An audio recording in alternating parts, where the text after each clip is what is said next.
Hey there, friends. Thanks for checking in. When I found out that Kimber launched the CDS9, I really wanted to check it out. I loved the features. I loved the way it looked. People raved about it. And I have experience with its big brother, the CDS9. That's more of a full-size 1911-like handgun, although it is not a 1911. Kimber doesn't have it in its 1911 series. And then they came out with the CDS9 that's a smaller version of that. And I said, that is super cool. It has a 3.18-inch barrel, and it ships with a 13 and a 15 round magazine. They also have a flat, flush-fitting 10 round mag that doesn't come with it. You have to get that separately. But that's what the 15 round mag looks like. Check that out. That would make a nice spare mag. Whether it's a small gun like this or anything else, a spare 15 round mag in a little subcompact. But this is the standard look of it with the 13 round mag. Definitely a subcompact, double stack, 9mm handgun that takes the Micro 9 that they're known for and adds much more capacity.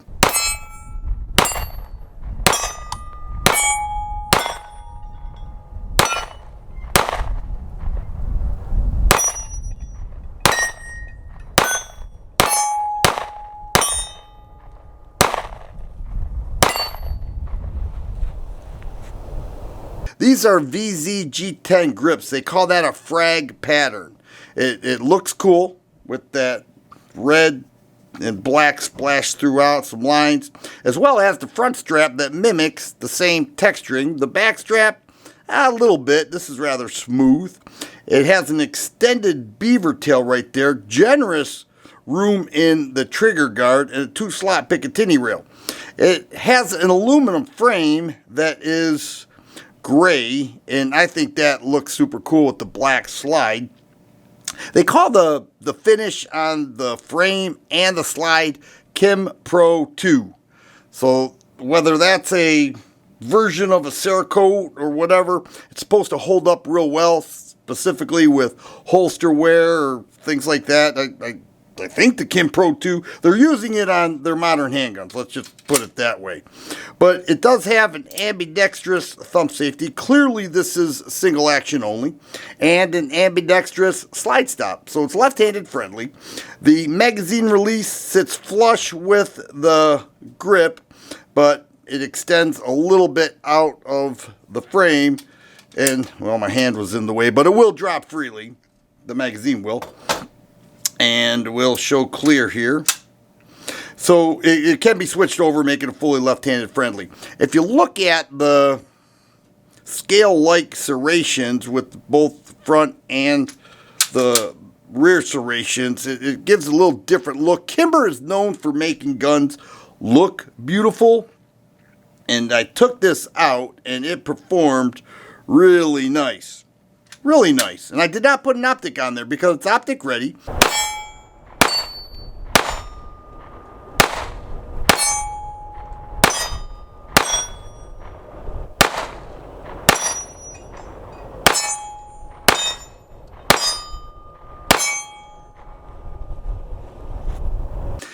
If you go with an optic, you're going to lose your rear sight, which is serrated black. But it's a direct mount with an RMSC footprint. So if you go with a shield, go with a 407K, something like that, it's a direct mount, which offers many variants. Many variants of that footprint. This is a tag precision front sight.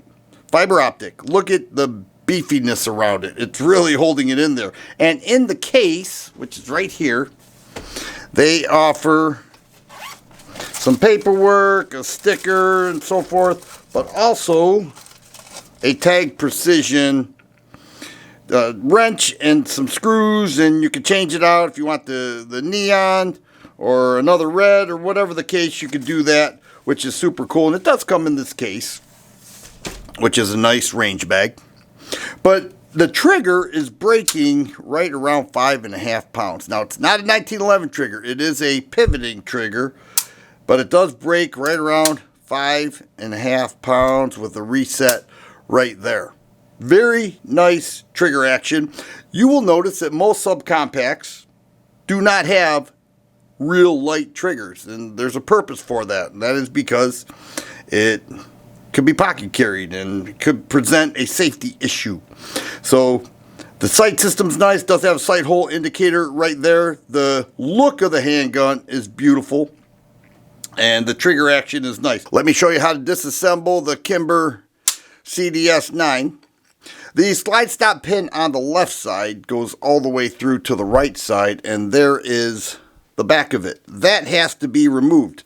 So in order to do that, I need to move the slide back and hold it. I'm going to take just a little Allen wrench or something small, little punch, to punch it through there.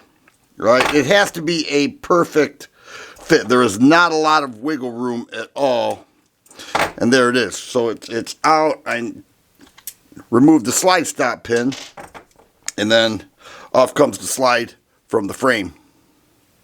And there's what we're looking at.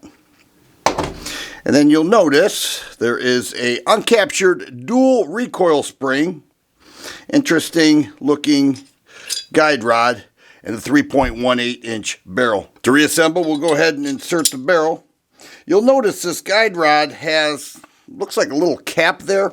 We're going to keep that on top of the barrel, and you'll see how it snugs fit once we do that. There it is. So it looks just like that. And we'll put the slide onto the frame, and then we can put the slide stop pin in and then move it back. We want to be careful not to scratch the frame, and then move it all the way through. There we go. What do you think this would compare well against?